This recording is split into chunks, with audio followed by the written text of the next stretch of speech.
sahabat Satu Pena dimanapun Anda berada. Senang sekali kita jumpa di Satu Pena TV Channel dalam program Ngobrol Bareng Penulis. Kali ini adalah sebuah episode yang menarik, di mana kita akan melihat lebih dekat penulis dengan karya seninya dan juga proses kreatif di baliknya. Pada episode kali ini spesial, kita akan menghadirkan atau kita akan ngobrol lebih jauh dengan seorang penulis nan jauh di sana. Sebelumnya saya punya pantun untuk membuka sesi obrolan kita pada kali ini. Dari Cikini ke Gondang Dia, ajak sinyonya lalu berkelana. Tokoh ini cinta Indonesia, Pak Trum namanya, manis senyumnya. Kapuk randu rindu beratnya, banyak manfaat ia dicipta, bertumpuk karya fenomenalnya. Salah satunya ini dan itu Indonesia. Hadir di sini seorang Indonesianis yang mengajar di Universitas Bonn, Jerman. Dia merupakan pria kelahiran, sorry kalau saya agak salah spelling ya, Wanne-Eickel, Jerman, tahun 1957 dan seorang penerjemah yang produktif dan banyak menerjemahkan puisi Indonesia modern ke bahasa Jerman. Dari Kenya bermanis rupa, pergi ke salon membawa lontong. Malu rasanya aku menyapa, Abang John, bantu aku sapa dong. Saya akan terima kasih. Mel, saya nggak ada lawan ini kalau baca pantun ya. Cakep Mel, cakep. Jadi begitulah ya, sama sahabat Satu Pena. Hari ini kita ngobrol santai dengan Pak Trum, yang nama aliasnya katanya adalah Dam Swesa. Ya. Mudah-mudahan saya mengucapkannya dengan benar, karena baru saja belajar dari Pak Trum. Bagi saya, Pak Trum ini luar biasa. Karena bahasa Indonesianya, saya pernah menyaksikan beliau tampil di depan umum, depan publik, berbicara, jauh lebih baik dibanding lawan bicaranya di panggung. Jadi saya terkagum-kagum ya, bahasa Indonesianya baik sekali. Kita akan bicara tentang banyak hal dengan Pak Trum, tentang kepenulisan, tentang sastra, tentang macam-macam yang berkaitan dengan hal itu. Selamat siang di sini Pak Trum, selamat pagi di Jerman ya. Selamat pagi di Jerman, betul ya. Jam 9:30 di Jerman. Indonesia sudah sore. Ya, kita akan bicara selama 1 jam Pak Trum. Pertanyaan pertama Pak Trum, apa kesibukan Pak Trum saat belakangan ini? Saya sibuk dengan berbagai hal, termasuk tetap mengurus tema Pancasila. Pada tahun yang lalu saya menjadi editor bersama Wolfgang Brehm sebuah bunga rampai tulisan tentang Pancasila, bunga rampai dengan tulisan tokoh-tokoh Indonesia dan berbagai Indonesianis Jerman. Buku itu berjudul Mitos Pancasila, Mitos Pancasila. Dan tulisan saya dalam bahasa Jerman sudah diterjemahkan ke bahasa Inggris, tapi kini ada permintaan dari majalah Prisma supaya saya menerjemahkannya ke bahasa Indonesia dan untuk diterbitkan, untuk dipublikasikan di majalah Prisma pada bulan Juni. Jadi salah satu kesibukan belakangan ini adalah menerjemahkan tulisan saya ke bahasa Indonesia, tapi nanti tulisan itu tidak cuma berupa terjemahan, tapi akan saya sesuaikan dengan kepentingan pembaca Indonesia.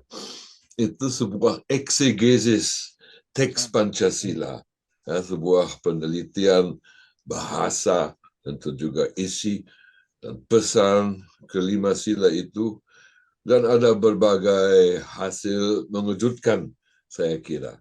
Nah, ini saya baca ini sebagian cerita itu dalam buku ini ya.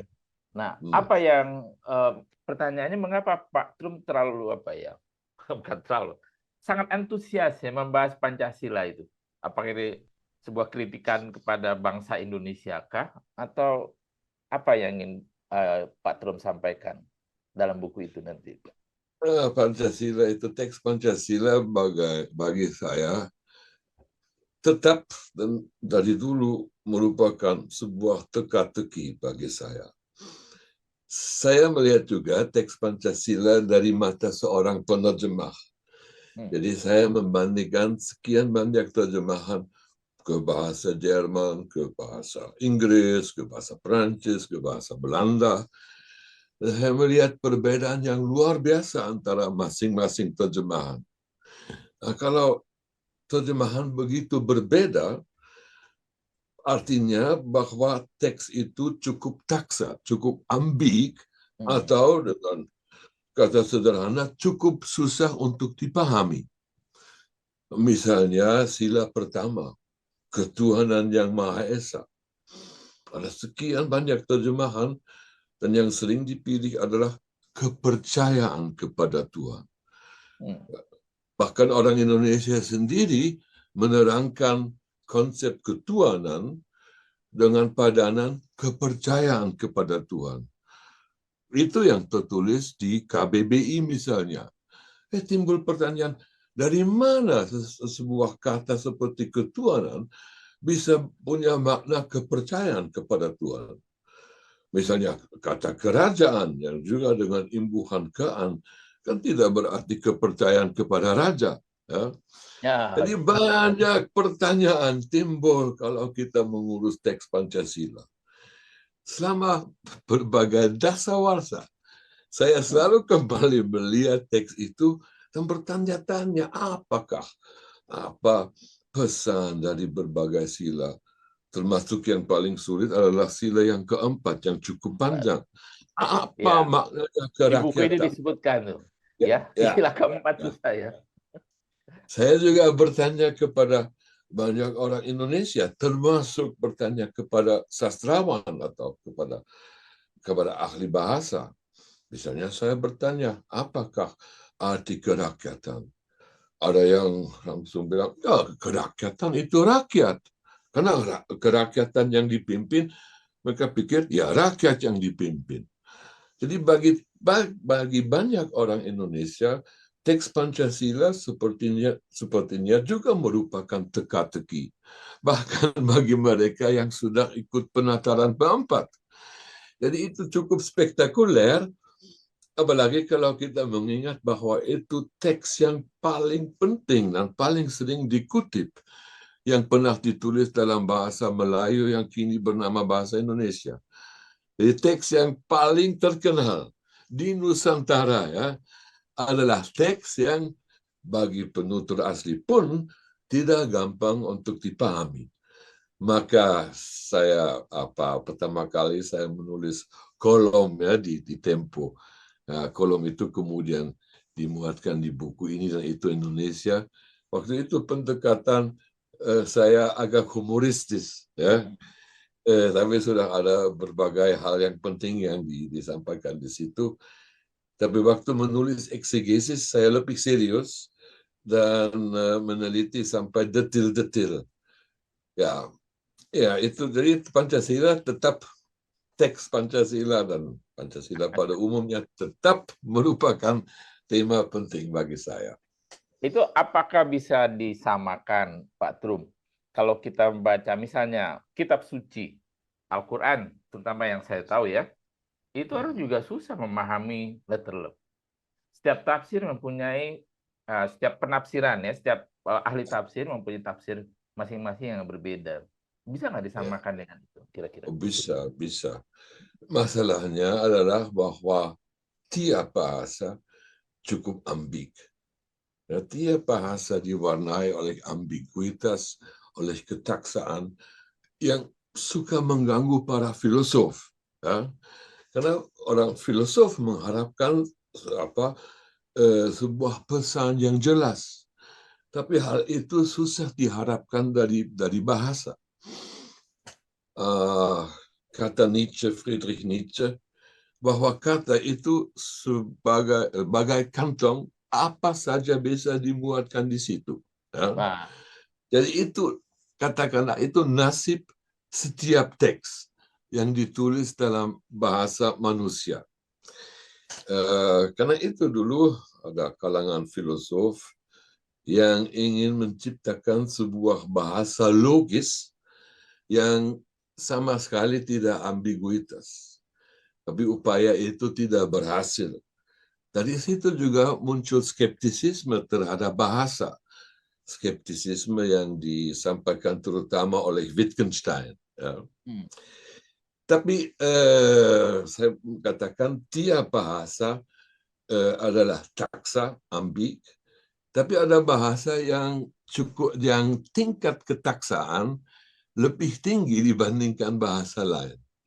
Saya yakin bahwa bahasa Indonesia termasuk bahasa dengan tingkat ketaksaan, tingkat ambiguitas yang luar biasa tinggi. Ya, mungkin yang paling tinggi, bukan saja bahasa Melayu Indonesia, tapi bahasa-bahasa Austronesia. Ya, kita tahu bahasa Austronesia tidak mengenal fleksi, ya, dan waktu, ya. Tenses tidak bisa disampaikan dengan jelas. Misalnya saya mengatakan saya berjalan, itu bisa berarti saya pernah berjalan, saya sedang berjalan, saya akan berjalan. Ya. Jadi kalau kita mau menyampaikan sesuatu yang pesannya cukup jelas dalam bahasa Indonesia, kita harus luar biasa hati-hati. Dan sebuah teks seperti Pancasila yang merupakan dasar sebuah negara, nah hal itu perlu dipikirkan dalam-dalam. Jangan kita tertangkap oleh ketaksaan yang begitu tinggi dalam bahasa Indonesia, sehingga pesan sebuah teks yang meletakkan dasar sebuah republik mungkin cenderung terlalu taksa untuk bisa dipahami dengan jelas. Ya. Dan contohnya saja ketuhanan yang Maha Esa. Ya. Nah, kita bisa memperdalam itu. Ketuhanan itu sebuah kata dengan imbuhan ke dan an. Tiap kata dengan imbuhan ke dan an itu tidak bisa menunjuk kepada sebuah pribadi, kepada sebuah subjek, ya, terutama tidak bisa menunjuk kepada sebuah pribadi. Jadi yang dibicarakan di situ jelas bukan Tuhan. Dan sila itu maknanya bukan keesaan Tuhan, tapi bicara tentang sesuatu yang abstrak dan non-pribadi. Dalam bahasa Inggris, the divine. Ya? Atau dalam bahasa Indonesia, keelahian. Nah, sekarang kita lihat tambahan yang Maha Esa. Itu sebenarnya kurang masuk akal, karena sesuatu yang abstrak, seperti keadilan atau ketuhanan, kan tidak bisa dihitung. Mana mungkin ada dua ketuhanan, dua keadilan. Keadilan, ketuhanan, dan sebagainya, itu cuma satu. Di situ dikatakan bahwa itu bahkan maha, ya, ketuhanan yang Maha Esa, Maha Satu. Nah, satu sudah tidak bisa ditingkatkan. Jadi kata maha itu sama sekali tidak diperlukan. Tapi berkaitan dengan kata ketuhanan, tambahan yang Maha Esa sama sekali tidak diperlukan. Itu percuma dan membingungkan. Jadi kalau menurut Pak Trum, apakah Pancasila itu teksnya ya perlu direvisi? Ya, sebenarnya. Tapi itu sebuah teks yang sakral, itu sangat sulit. Ya. Tapi sebenarnya ya. Sebenarnya ya.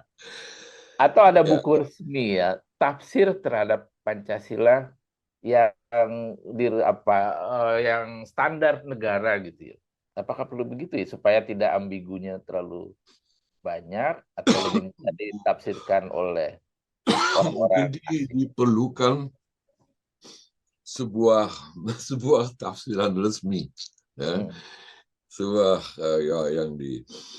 yang diputuskan oleh MPR atau semacam dekret presiden. Saya sedikit berguyon karena dalam realitas sebenarnya tidak mungkin. Tapi dalam hal teks yang begitu penting itu diperlukan kejelasan yang ditingkatkan, saya kira. Ya. Tapi itu terserah kepada bangsa Indonesia. Dan jangan kita lupa, dengan ketaksaan dan ambiguitas dan kesulitan untuk dipahami, Pancasila tetap berhasil. Tetap berhasil. terutama dalam hal kebebasan beragama, toleransi agama. Ya. Jadi kadang-kadang sebuah teks itu boleh saja kurang jelas, asal disepakati menjadi pedoman sebuah bangsa untuk mengarah ke hal-hal yang baik. Ya. Dan di situ walaupun taksa dan mungkin bisa dikritik, terutama sila pertama itu, ketuhanan yang Maha Esa, membawa keuntungan bagi seluruh bangsa Indonesia karena sanggup menghilangkan bahaya bahwa Indonesia bisa menjadi negara agama, apalagi berpedoman kepada salah satu agama tertentu. Ya. Jadi bagaimanapun susunan teks itu sudah sangat berhasil. Tapi bagaimana logikanya sebuah teks yang ambigu, ketaksaan itu menjadi panduan? Kita saja tidak paham, kok bisa jadi panduan buat bangsa gitu? Ya, Bagaimana penjelasannya, Pak? kalau kita, saya suka membandingkan Pancasila dengan mantra. Kan mantra juga sesuatu yang kadang-kadang tidak bisa dipahami, tapi kita mengharapkan keuntungan darinya. Nah, kalau kita percaya kepada sesuatu, dan kalau kita mengisi kepercayaan kita dengan hal-hal yang positif, nah ya itu sudah bermanfaat juga. Ya. Jadi tidak segala sesuatu perlu dipahami dengan rasionalitas, tapi kita pandang Pancasila sebagai sebuah mantra yang sakti, dan itu yang terjadi kan bicara dengan kesaktian Pancasila. Nah, dari sendirinya kalau kita begitu percaya, dia akan punya dampak. Dan itu saya kira terjadi dengan Pancasila itu, dan itu patut disambut. Tapi begini, Pak Trum mengatakan, katakanlah Pak Trum mengkritik Pancasila ya suatu yang sakral bagi orang Indonesia, dan Pak Trum tahu orang Indonesia itu pemarah gitu ya. Hal-hal yang sakral dikritik sama dia akan marah ramai-ramai, minimal di medsos. Apakah Pak Trum sudah merasakan itu atau tidak takut akan dimarahi orang Indonesia atau bagaimana? Belum terjadi, padahal saya harapkan itu. Ya, saya kan pernah mengalami shitstorm, dicaci maki dan diserang dalam kasus buku 33 tokoh yang paling berpengaruh. Wah, itu pada awalnya cukup mengagetkan, tapi ada nikmat sendiri di situ. Nah, jadi saya sudah siap, dan karena dulu sempat menikmati, boleh saja sekali lagi terjadi. Tapi yang saya harapkan, bukan terutama shitstorm atau apa itu, tapi bahwa orang ahli itu membaca eksegesis saya dan mengkritik eksegesis saya dan mencoba membuktikan kepada saya bahwa saya keliru. Jadi saya lebih tertarik dengan selisih atau semacam pertengkaran intelektual. Ya. Tapi reaksi atas tulisan saya itu belum ada. Nah, ya, karena itulah saya akan menerjemahkan ke bahasa Indonesia. Mungkin nanti setelah terbit di Prisma akan ada diskusi yang ramai. Itu yang saya harapkan. Itu menarik sekali ya. Kalau kita diskusikan di sini secara terbuka, apalagi di depan para pejabat ya, tentu akan menimbulkan banyak reaksi ya. Kembali ke ini, Pak Trum, soal bahasa tadi Pak Trum mengatakan bahwa bahasa Indonesia itu tingkat ambiguitasnya tinggi sekali ya dibanding bahasa lainnya. Ya. Itu sebenarnya gejala apa? Maksud saya, apa yang bisa dikatakan tentang bahasa yang begitu? Apakah bangsa ini berpikirnya tidak tertib, tidak jelas berpikirnya, ingin mengatakan A, bisa aja ditafsirkan B, atau bagaimana penafsiran Pak Trum? Yang saya rasa sudah pasti tingkat ketaksaan ambiguitas cukup tinggi. Mengapa itu terjadi itu untuk menjawab itu sulit sekali kan. Kenapa bahasa Austronesia berkembang dengan tidak mengenal fleksi misalnya. Fleksi yang ada dalam bahasa. Indo-Eropa itu membantu untuk membuat sebuah pesan lebih jelas. Saya kasih satu contoh. Pintu rumah yang baik. Ya, pintu rumah yang baik. Mana yang baik? Pintu rumah atau rumah? Itu cuma Iya, saya kalau sangat menulis kalimat sering sederhana. Ya. gitu. Ya. Ada ratusan ribuan contoh. Ya. Paling sedikit dari segi atau dari mata seorang Jerman yang memiliki sebuah bahasa yang cukup eksplisit, ya, cenderung sangat eksplisit, itu luar biasa taksa. Ya. Saya merasa itu saat menjadi penerjemah puisi Indonesia ke bahasa Jerman. Sering sekali itu dari segi bahasa Jerman itu kurang jelas. Jadi sekian banyak kemungkinan. Nah, yang mengherankan ketika saya bertanya kepada penutur asli Indonesia, coba menerangkan makna kalimat itu. Kadang-kadang kalimat cukup sederhana. Satu orang, ya, si A, memberi interpretasi yang sangat berbeda dari orang B. Dan yang ditanya bahkan adalah sastrawan. Kadang-kadang saya bertanya kepada sastrawan sendiri. Kadang-kadang bahkan sastrawan sendiri bingung. Ya, kalau saya tanya, kalau saya beri berbagai alternatif, bisa dipahami seperti ini atau seperti ini? Saya pikir dulu, ya, kata si sastrawan sendiri. Saya masih Padahal ingat itu satu. tulisan dia sendiri ya. Ya, pada saya bertanya kepada Pak Ramadan KH. Itu waktu saya menerjemahkan Priangan Si Jelita, kumpulan puisi yang cukup berkualitas dari Pak Ramadan. Muncul banyak pertanyaan. Saya tanya Kang Atun, bagaimana ini? Mesti apa ya yang dulu saya pikirkan? Jadi bagi dia sendiri tidak jelas lagi, ya. Dan itu sering terjadi, dan saya cukup yakin bahwa itu tidak sesering itu terjadi pada teks Jerman atau pada orang yang menulis teks Jerman. Pertanyaan dan menurut tadi persisnya bagaimana? Apakah itu berkaitan dengan cara berpikir orang Indonesia? Orang Indonesia kalau berpikir pakai bahasa Indonesia, ya. Jadi dan bahasa Indonesia seandainya betul dugaan saya kurang eksplisit, kurang jelas, kurang tajam, berarti pemikiran, cara berpikir orang Indonesia yang menggunakan medium bahasa Indonesia akan seperti itu juga. Itu sebenarnya dulu waktu bahasa Jerman belum berkembang seperti sekarang. Cara berpikir orang Jerman dulu itu mulai sangat diperkaya waktu mereka bertemu dengan budaya dan bahasa Romawi, bahasa Latin. Dampak bahasa Latin atas bahasa Jerman sangat tinggi. Dan bahasa Jerman itu berkembang ke, menurut saya, arah yang positif berdasarkan atau berkat pengaruh bahasa Latin itu yang sudah berkembang lebih jauh juga dari segi kosakata. Ya.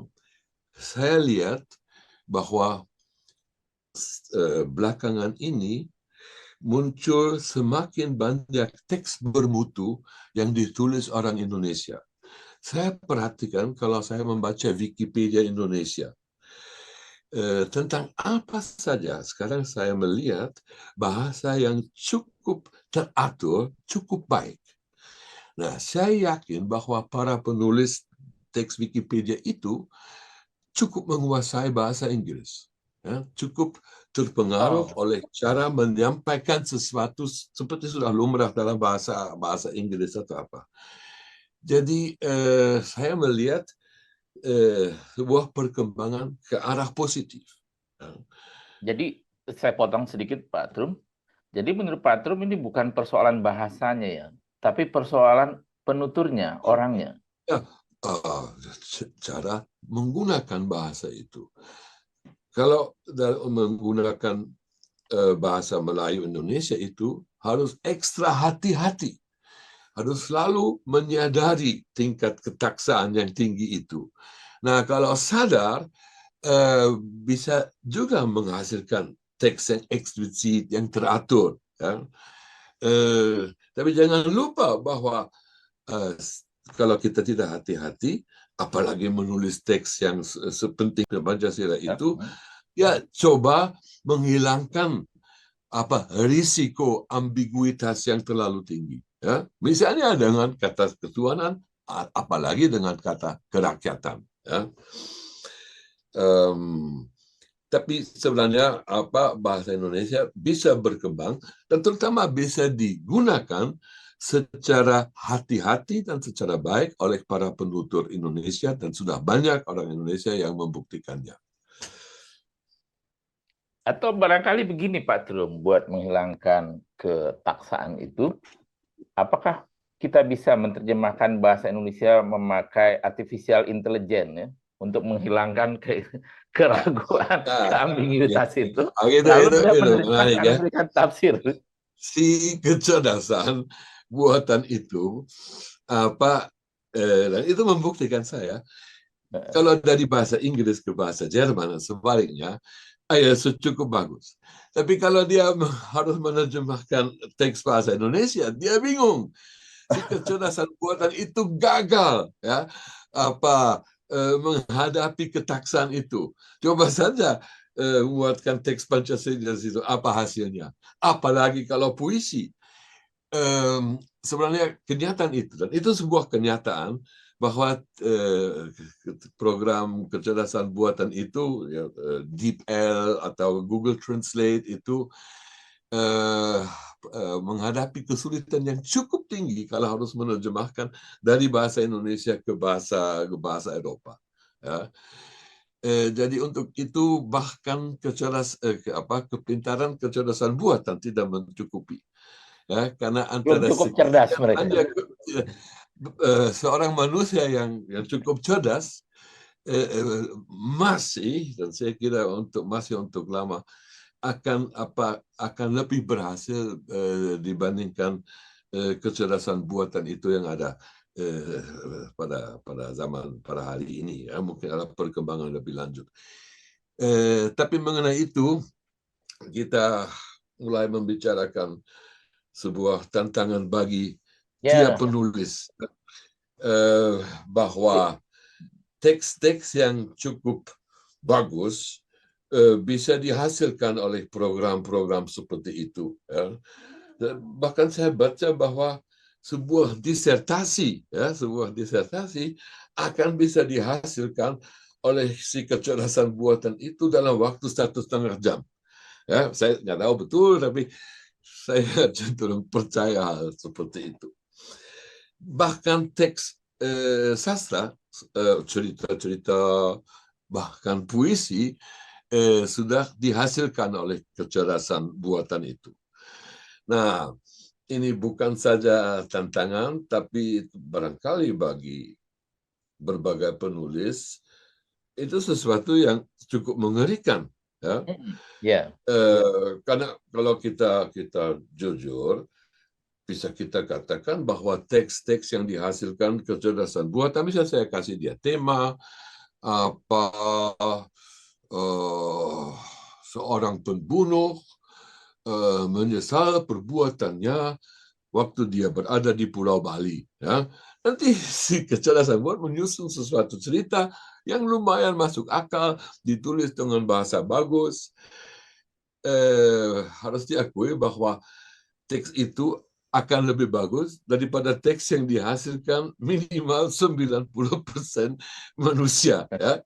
Tidak ada dan lebih cepat ya. Lebih cepat lagi. Ya. Jadi bisa kita simpulkan bahwa sebagian dari penulis itu mungkin akan kehilangan pekerjaannya. Kan begitu banyak teks bisa dihasilkan dengan mudah, dengan cepat oleh kecerdasan buatan itu. Ya. Jadi berbagai penulis akan diganti, saya kira. Akan juga ada penulis yang akan bekerja sama dengan kecerdasan buatan. Seperti saya, kalau saya menerjemahkan, saya sudah mulai bekerja sama dengan program seperti DeepL. Ya, karena dia memberi masukan, kadang-kadang dia menemukan kata yang tetap. Nah, saya cenderung menjadi editor. Editor terjemahan si kecerdasan buatan. Jadi, nah itu masa depan penulis-penulis bagus bekerja sama dengan kemungkinan-kemungkinan itu. Tapi di next waktu akan ada editor yang menggunakan kecerdasan buatan. Jadi Pak Trum nggak ada pekerjaan lagi nanti. Ya. Terjemahannya dikerjakan oleh mesin buatan dan editornya dilakukan oleh mesin juga. Tapi saya punya 3 kategori penulis. Penulis yang akan kehilangan eksistensinya sebagai penulis. Pada penulis yang akan bekerja sama dengan kecerdasan buatan. Dan yang ketiga adalah mereka yang tidak tergantikan oleh kecerdasan buatan apapun. Dan itu mereka yang suka saya sebut sebagai seniman bahasa. Itu penyair, pujangga. Ya. Karena si kecerdasan buatan paling sedikit sampai sekarang, dan saya berharap untuk masa depan juga tidak akan sanggup, tidak bisa menghasilkan teks susastra yang agung. Nah, teks susastra agung itu sebuah karya seni bahasawi yang saya definisikan sebagai berikut. Dalam karya agung itu ada sintesis sempurna antara isi dan bentuk. Itu misalnya terjadi pada puisi Goethe, pada puisi Rilke, pada puisi Amir Hamzah, pada Khairil Anwar. Nah, di situ misalnya Rilke bisa menyampaikan pemikiran filosofis dalam bentuk bahasa yang musikalis. Karena bahasa sebenarnya itu musik. Dalam bahasa itu ada nada, bahkan tiap vokal a, i itu sebuah nada musik. Tapi ada juga irama, ya, ada metrum. Jadi bahasa puitis itu sebenarnya sejenis musik. Dan itu dikombinasikan dengan pemikiran yang cukup canggih. Katakanlah pemikiran filosofis. Dan itu contoh-contoh untuk karya bahasawi yang agung. Ya, banyak contoh. Nah, untuk itu harus bisa berpikir dan harus bisa merasa.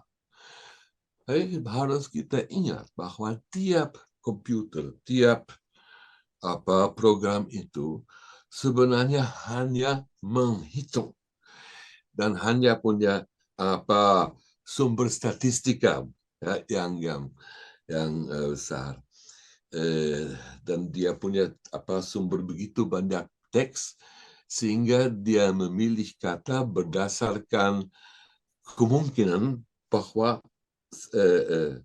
kata-kata itu saling menyusul, ya. Tapi tanpa berpikir dan tanpa merasa, dia tidak bisa menghasilkan karya seni agung sesuai dengan definisi saya. Dia juga tidak akan sanggup menerjemahkan puisi Indonesia yang cukup taksa ke sebuah asing secara puitis. Tidak akan sanggup. Saya yakin. Dan saya katakan, andai sebuah kecerdasan buatan pada satu saat akan sanggup menerjemahkan puisi Amir Hamzah ke bahasa Jerman yang sangat puitis tanpa kehilangan pesan-pesan, tidak akan sulit untuk kami untuk membedakan kita dengan kecerdasan buatan itu. Tapi saya cukup Mudah-mudahan, yakin itu tidak akan terjadi. Oke. Harus bisa, yang penting itu kita harus bisa merefleksikan diri saat menghasilkan karya seni agung. Kita harus bertanya kepada sendiri. Nah, dia tidak bisa reflektif. Dia tidak bisa berpikir apa dengan cara pikir manusia. Dia apakah step ini dia secara otomatis pilih antara kemungkinan. Dan dia harus bisa merasakan. Ya. Bagaimana dia bisa merasakan? Dia tidak punya badan, kan? Nah, dia tidak punya pengalaman badannya, si kecerdasan buatan. Dia tidak pernah merasa sakit hati atau tidak pernah merasa menderita. Bahkan tidak tahu kalau pegang ini atau meraba ini bagaimana hasilnya. Nah, tanpa pengalaman itu, dia tidak bisa menjadi seniman. Tapi kalau begitu banyak hasil seni, terutama hasil seni modern, ya, puisi modern, puisi dadaistis, lukisan abstrak, ya, itu gampang. Ya. Itu dia dengan mudah bisa menirunya dan tidak akan kita bisa bedakan ini ciptaan kecerdasan buatan atau seniman modern yang main-main saja. Ya. Yeah. Saya senang mendengarnya ini, Pak Trum, ya, bahwa karya agung itu tidak bisa diterjemahkan. Tapi saya khawatir, sebab artificial intelligence ini masih tahap awal, ya. Kita nggak tahu ini ke depannya, siapa tahu dia bisa menghasilkan karya yang lebih agung lagi dari manusia. Ya, itu sebuah kepercayaan, dan kepercayaan selalu berunsurkan harapan. Ya. Saya juga sedikit risau, sedikit khawatir bahwa 100 tahun lagi ya akan ada pandangan beda lagi. Jangan-jangan lebih cepat daripada 100 tahun. Saya ada rasa optimis itu ya dengan apa argumentasi tadi. Tidak bisa kecerdasan buatan itu tidak sadar akan dirinya. Ini bukan cara berpikir seperti kita manusia, itu menghitung, ya, dasar statistika. Dia bukan pribadi sebenarnya. Ya. Kita jauh lebih dekat dengan monyet, bahkan dengan tumbuhan dibandingkan dengan kecerdasan buatan itu. Di situ tidak ada kehidupan, tidak ada perasaan, tidak ada apa-apa. Itu juga sesuai dengan gambaran saya tentang seni agung, bahwa seni agung itu hanya bisa terjadi atas dasar perasaan dan atas dasar refleksi diri. Pokoknya saya akan cukup terganggu kalau hasilnya tidak bisa dibedakan lagi. Ya. Dan untuk puisi-puisi sampah seperti banyak dihasilkan. Nah, itu sudah dia bisa. Ya, bisa. Ya. Jadi jangan kita pikirkan apa yang seni sampah. Banyak kesenian itu sampah. Sampah dalam arti saya tidak mau terlalu sombong. Bahwa ya akan ditinggalkan di tempat sampah dan akan dilupakan di masa depan. Ya, itu sebenarnya nasib. Barangkali 95% hasil kesenian akan dilupakan dan patut dilupakan. Ya. Yang tersisa adalah karya agung, ya. Amel nggak takut, Mel, menghadapi artificial intelligence ini? Kan Amel juga ingin jadi penulis, ya? Saya baca tulisannya Pak Trum, Pembunuh dari Sampit itu. Itu sebenarnya latarnya sederhana ya, perjalanan dari satu tempat ke Ben Hill begitu. Dan itu ada obrolan Pak Trum dengan sopir taksinya ternyata orang Dayak, terlibat perang Sampit, ternyata dia pernah membunuh, tapi dia merasa tidak digerakkan dirinya, tapi oleh ilahi atau hal-hal magic begitu. Kesan-kesan personal, kesan-kesan merasa itu yang sepertinya sih menurut saya yang belum bisa tergantikan oleh artificial intelligence. Karena teman-teman saya juga banyak yang seperti kata Pak Trum tadi mulai bekerja sama dengan artificial intelligence untuk menghasilkan karya tulis gitu. Tapi memang kesan yang semacam itu, kesan rasa dan sentuhan personal itu yang tidak sejauh ini tidak tergantikan begitu. Entah dalam 1, 2, atau 10 tahun mendatang. Tapi Pak Trum, saya sejujurnya penasaran sih. Pak Trum tuh eh, jauh sebenarnya saya kembali jauh ke belakang. Pak Trum tuh bagaimana sedikit aja sih, bagaimana ceritanya bisa berkenalan, bergesekan atau bahkan jatuh hati dengan dunia bahasa atau bahasa sastra di Indonesia. Padahal kalau saya lihat historinya, Pak Trum dulu jurusan sastra Jerman padahal ya, baru kemudian meneruskan ke sastra Indonesia. Nah, terima kasih tadi mengutip atau menyebutkan cerpen pembunuh dari Sampit. Iya. Saya tidak begitu yakin bahwa ini sebuah karya yang saya sebutkan karya agung. Ada kemungkinan jauh lebih besar dari karya itu, termasuk 95% yang patut dilupakan pada satu saat. Siapa yang tahu? Ya, siapa yang tahu? Yang paling sedikit ini apa? Ini ada campuran antara kenyataan dan fiksi ya. Pertemuan dengan supir taksi yang saya sebutkan sebagai pembunuh, dan memang dia pembunuh, itu terjadi ya. Dan cerpen itu sebenarnya merenungkan masalah dosa ya, dan masalah kesalahan kita sebagai manusia, sejauh mana itu bisa disebut dosa.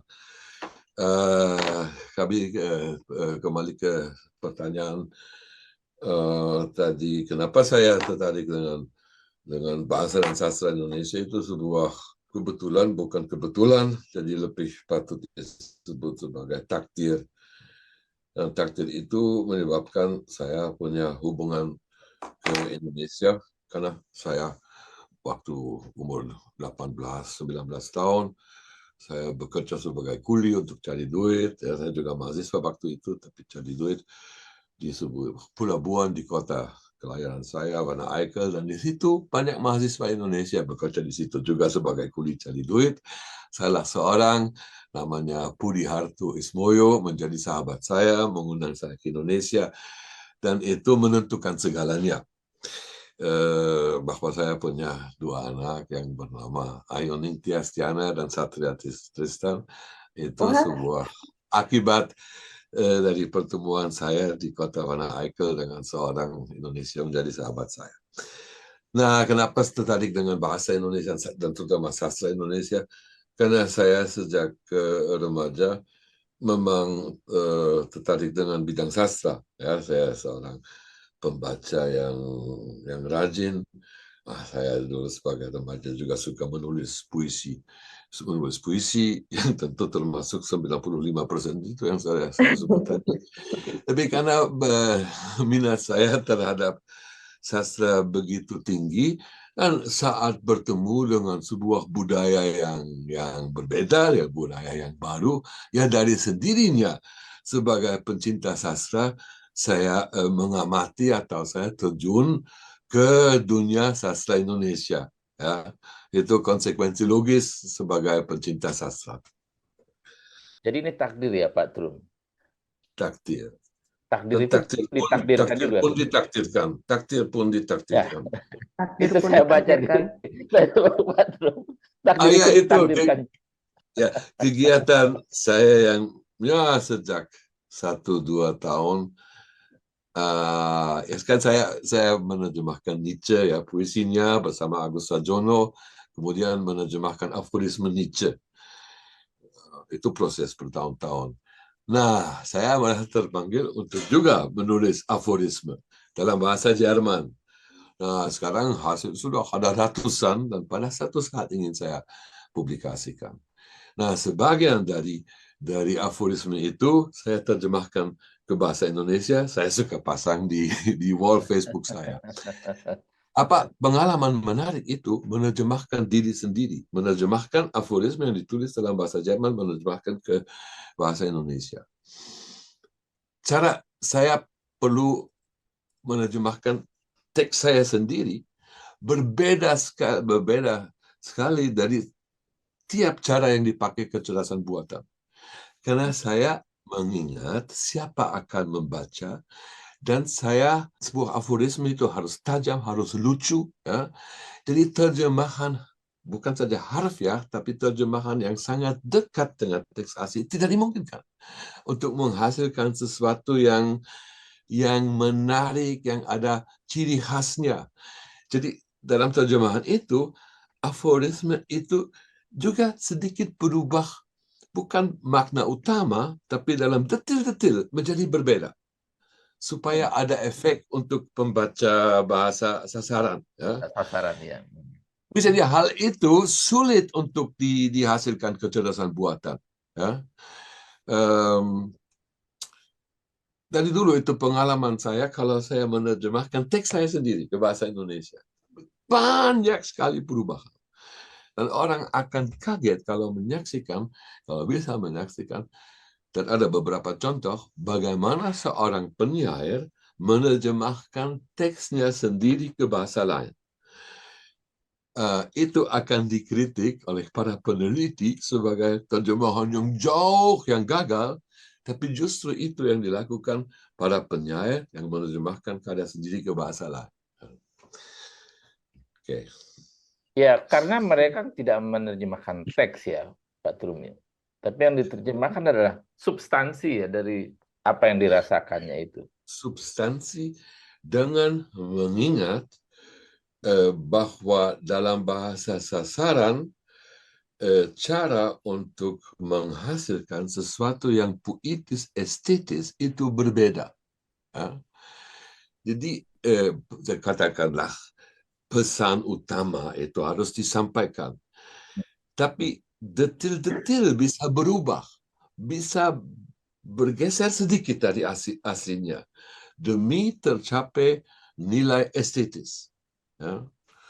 Itu terjadi hampir pada tiap terjemahan puitis dari puisi. Dan di situ sebenarnya seorang penerjemah puisi menjadi penyair juga. Ya. Itu ucapan terkenal dari Novalis, seorang pujangga Jerman dari zaman romantis itu mengatakan si penerjemah adalah penyairnya penyair. Iya, itu betul itu ya. So, dia menghasilkan karya yang mungkin berbeda sama sekali ya. Ini waktu kita berjalan terus. Gimana kalau kita tayangkan tadi yang video? Ya. Silahkan. Kita lihat dulu videonya yuk. Ya. Mas Bayu. Video atau teks ya? Atau yang mana dulu lah ya. Ya.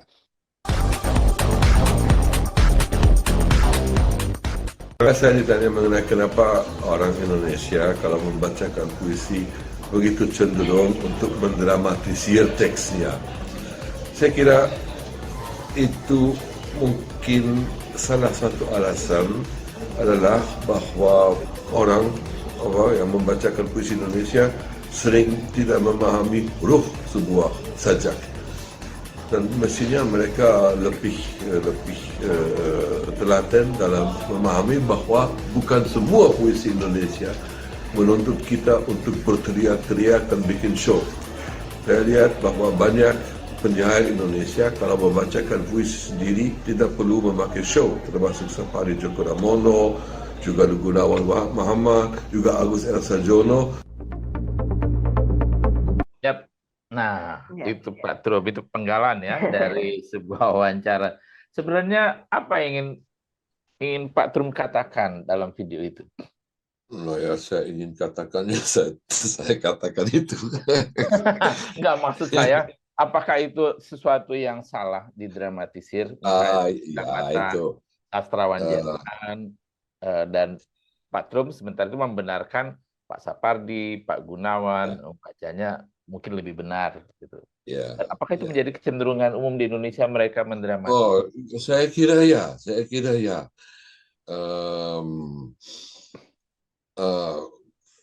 Nah itu waktu pertama kali, terus kan sudah puluhan tahun yang lalu saya menyaksikan pembacaan puisi itu, ada kecenderungan untuk mengucapkan tiap kata menurut saya secara berlebihan. Aku ini binatang jalan, gitu ya. Nah, sebuah pose yang mengagetkan, dan kesan saya itu resitator atau deklamator itu tidak bersedia mengabdi kepada teks, tapi bikin sebuah show di mana dia sendiri sepertinya lebih penting dari teksnya. Nah, Itu menurut saya itu kurang patut. Apalagi kalau tiap kata diucapkan secara demikian. Nah, itu menjadi sebuah bubur, ya, sebuah bubur di mana tidak ada puncak-puncak yang nada berlebihan atau nada yang keras patut diberi kepada kata-kata tertentu, bukan pada seluruh teks. Ya. Dan saya kasih contoh penyair yang cukup bagus itu tidak melakukannya. Orang bilang Rendra juga, ya, Rendra juga cenderung ya bikin cukup spektakuler. Tapi sejauh saya amati, ya udah memang Rendra tahu kapan harus dramatis, kapan tidak. Ya. Menurut Bang John Minovi bagaimana? Apakah betul penilaian saya, atau apakah itu pandangan seorang Jerman yang kurang memahami budaya atau cara membacakan puisi di Indonesia? Bagaimana? kalau saya secara pribadi, saya agak terganggu orang membaca puisi, ya saya menyebutnya banyak gaya ya. Saya lebih senang orang membaca puisi seperti membaca teks ya. Dengan penggalan yang baik, dengan intonasi yang baik, dengan pengucapan yang baik, itu lebih saya nikmati. Tapi kalau misalnya sampai berteriak, ya istilah saya berteriak-berteriak, saya sering mendiskusikan ini dengan teman-teman, ini baca puisi atau berteriak-berteriak. Kira-kira begitu. Pesan saya kadang-kadang mereka tidak pernah berupaya untuk memahami teksnya. Jadi mereka kurang setia kepada teks yang mereka bacakan. Kesan saya. Ya, betul-betul. Kemarin tuh saya melihat pembacaan puisi di Sumatera. Awalnya bagus ya, tapi di tengah jalan itu dia dengan deklamasi begitu. Saya menangkap kesan bahwa dia tidak mengerti apa yang diucapkannya gitu. Jadi kan kita tidak nyaman ya mendengarkannya. Ya. Tapi ada juga banyak deklamator yang baik yang pada saat yang pas suka bikin tanda kutip show. Ya, misalnya Hamid Jabal itu seorang resitator yang sangat hebat ya. Tapi dia tahu saat kapan dia harus sangat ekspresif dan di mana dia harus bisik-bisik, di mana dia harus pelan-pelan. Ya. Banyak resitator Indonesia yang cukup bagus. Ya, yang Saya pernah paling melihat itu satu Agus R. Sarjono. Ada yang bagus tuh, yang kepada mahasiswa, pada audiens, dia banyak mengajak audiens untuk mengucapkan kata yang sama, itu bagus menurut saya. Di situ dia kelihatan banyak gaya, tapi bagus. Ya, dia juga contoh bagus. Tentu. Terus pertanyaan yang lain nih, melanjutkan pertanyaan Amel ya. Mengapa Pak Trum akhirnya mengambil spesialis sastra Indonesia bahasa Indonesia sebagai jalan hidup? Tidak. Tadi saya bilang karena saya pencinta sastra yang secara takdiriah bertemu dengan bangsa dan budaya Indonesia, ya, dan sendirinya saya mengurus sastra ya.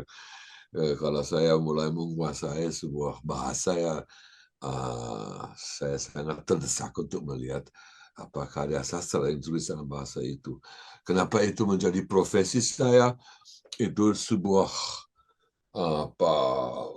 keberuntungan ya, bahwa saya bisa menjadi dosen di Universitas Bonn, akhirnya bisa menjadi pegawai negeri, Jadi saya sangat disyukuri karena dari apa yang saya cintai, ya, apa kegiatan yang saya cintai dan yang sangat membahagiakan saya, bahkan bisa dijadikan profesi.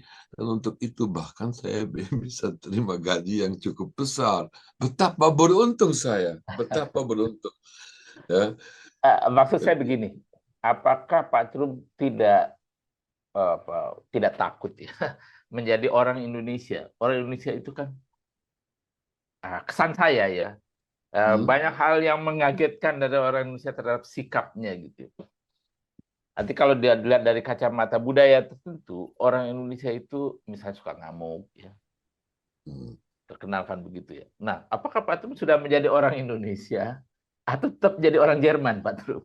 Saya tetap orang Jerman. Tapi saya seorang Jerman yang sangat diperkaya dengan bertemu sang lian yang lainnya.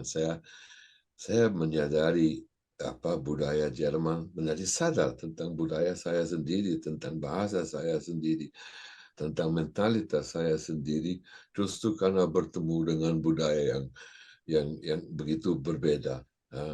Nah, kita baru bisa mengenal kita sendiri atau kita mengenal si lain, ya, si kau. Ya. Dan Indonesia bagi saya adalah sang engkau. Ya. Dan itu juga apa saya kira banyak menyebabkan saya sebagai orang Jerman cukup berubah. Ya. Ada unsur keindonesiaan dalam diri saya pasti, dan saya sangat diperkaya. Tapi pada intinya, pada dasarnya, saya tetap orang Jerman. Cara berpikir saya masih Jerman. Saya juga cenderung masih berpikir dalam bahasa Jerman, walaupun dalam bermimpi saya sudah bisa dalam bahasa Indonesia. Tapi seorang Jerman yang sebagiannya sudah di-Indonesiakan, ya, dan saya bersyukur atas pemerkayaan itu. Pak Trum, saya punya sebenarnya pertanyaan sederhana, tapi saya sungguh penasaran. Mana yang lebih indah? Bahasa Indonesia atau bahasa Jerman? Indah dari segi bunyi, bahasa Melayu itu cukup indah dari segi kebunyian, banyak vokal, ya. Jadi dari segi keindahan akustik, saya kira malah bahasa Melayu Indonesia lebih indah dibandingkan bahasa Jerman. Apalagi bagi orang yang bukan Jerman, bahasa Jerman tidak kedengaran indah. Kan dulu orang-orang sebut bahasa Melayu sebagai bahasa Latin Asia, ya, karena bunyinya cukup indah. Keindahan bahasa Jerman ada juga, tapi bukan dalam bunyi, dalam akustik, tapi dalam kesanggupan untuk menciptakan metafora atau bahkan kenyataan bahwa banyak kata Jerman merupakan metafora. Walaupun orang Jerman sudah tidak menyadarinya. Kesan saya dari 10 kata Jerman ada satu yang bersifat metaforis. Ya, kasih satu contoh, Frühling, ya, Frühling itu musim semi, ya, spring, ya, itu dari kata früh berarti dini. Ling itu seperti prefix pe. Jadi Frühling itu dia yang datang pada saat dini hari atau pada saat mulai sesuatu. Ya. Banyak kata metaforis dalam bahasa Jerman itu. Itu sebuah keindahan tersendiri yang saya nikmati dan yang terutama dinikmati dan dimainkan oleh para seniman bahasa dalam bahasa Jerman. Tapi dari bunyi bahasa Melayu Indonesia lebih indah. Ini Mel, waktu kita sudah mendekati, gimana kita tampilkan tadi Bayu Boleh. berita Teksnya. teks ya, kita ingin tahu lebih lanjut. Oke, penerjemahan sastra sebagai jalan pemahaman antar budaya. Itu Pak Trum berbicara di momen apa ini? Di UM. Oke, terima kasih Mas Bayu. Ya konteksnya apa itu Pak Trum? Apa bisa Oh, dielaborasikan lebih clear kah mengenai jembatan antar budaya itu? saya lupa di mana itu, di UI, di mana itu tadi? Universitas Muhammadiyah, pasca sarjana Universitas Muhammadiyah. Oh, tapi saya lupa. Saya lupa apa tentang apa penerjemahan sebagai jalan untuk saling pemahaman dalam budaya Betul, begitu tema. antar budaya. Itu jangan-jangan kalimat wartawan yang salah itu. Pak Trum lupa. Tapi juga apa namanya ketika dalam gelaran internasional Minangkabau Literasi Festival kemarin kita bertemu salah seorang Indonesianis dari Rusia, Viktor Pogadaev juga menyatakan bahwa apa namanya translate atau apa penerjemahan karya-karya sastra Indonesia kalau dalam konteks dia adalah dalam bahasa Rusia juga merupakan apa penghubung begitu antar budaya baik antara Rusia dengan Indonesia. Begitupun dengan eh, Pak Trump dalam hal ini bahasa Jerman. Gimana menurut Pak Trump? Itu kita harus bicara tentang peranan teks dalam sejarah peradaban dunia. Nah, teks itu menurut saya merupakan dasar utama dalam cara menyebarkan dan pertukaran budaya. Nah, bayangkan kalau tidak ada terjemahan dari epos-epos India, Mahabharata atau Ramayana, kalau tidak ada terjemahan dari Alkitab, kalau tidak ada tafsiran Al-Quran, apa yang terjadi? Kita tidak akan tahu apa-apa tentang budaya India, tentang apa budaya Barat di Asia dan teks itu dasar segala perubahan, segala pertukaran budaya. Kita sangat beruntung ada teks itu. Dan segala jenis pengetahuan masa sekarang disebarkan melalui teks. Nah, kalau teks mau dipahami harus diterjemahkan. Jadi teks dan penerjemahan adalah kunci untuk pertukaran dan untuk proses budaya-budaya itu bisa saling memperkaya. Nah, itu sesuatu yang sangat jelas ya. Apa budaya-budaya itu banyak sekali dampak-dampak oleh teks-teks agung ya, seperti yang tadi saya sebutkan, Al-Quran dan Bible ya. Nah, itu sebuah kebenaran yang begitu mutlak.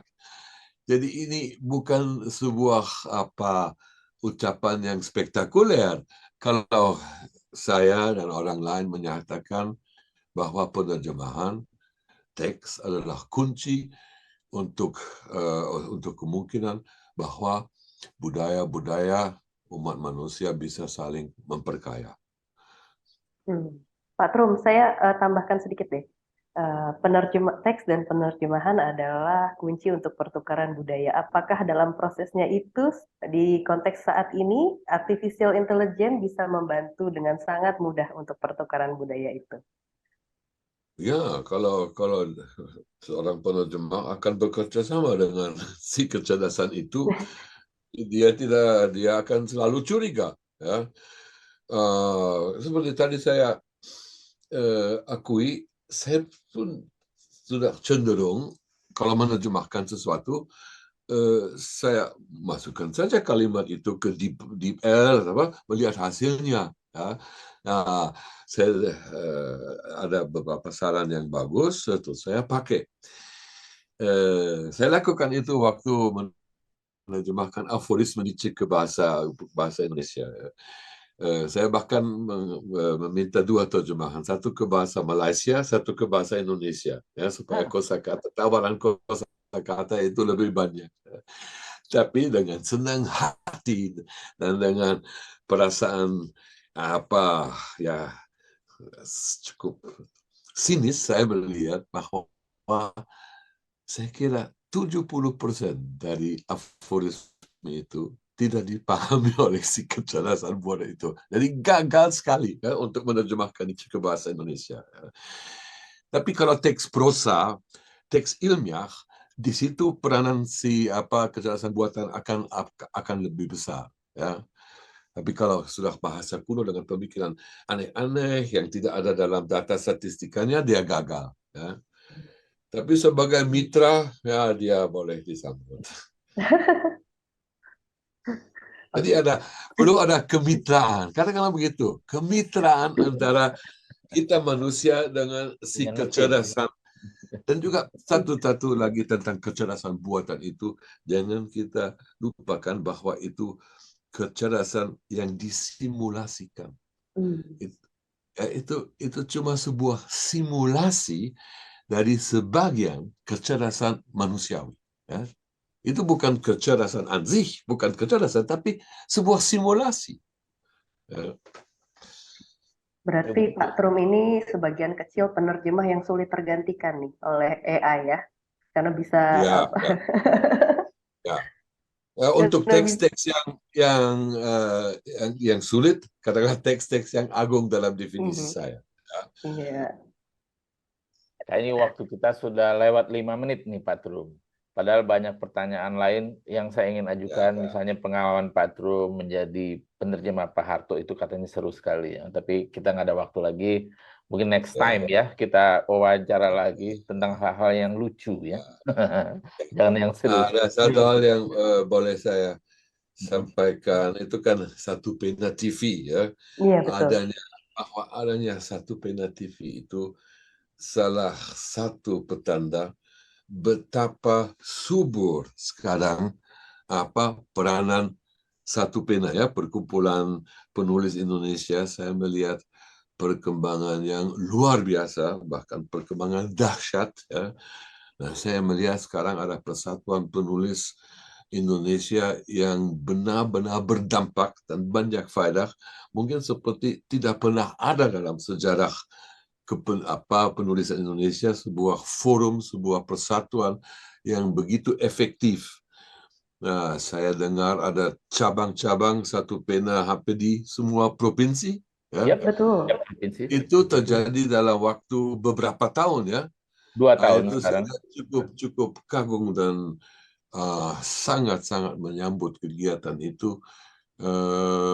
Dan ya saya yakin dan semoga itu bisa bertahan, tapi saya yakin itu akan bertahan karena itu sesuatu yang cukup berarti bagi dunia penulisan Indonesia, bahkan untuk sastra, bahkan untuk budaya Indonesia. Ya, jadi karena itu saya kira saya juga sangat senang bahwa satu pena yang TV satu pena yang mengadakan wawancara itu dengan saya. Ya, sampaikan kepada kalian dan kepada semua bertanggung jawab ya, satu pena ya.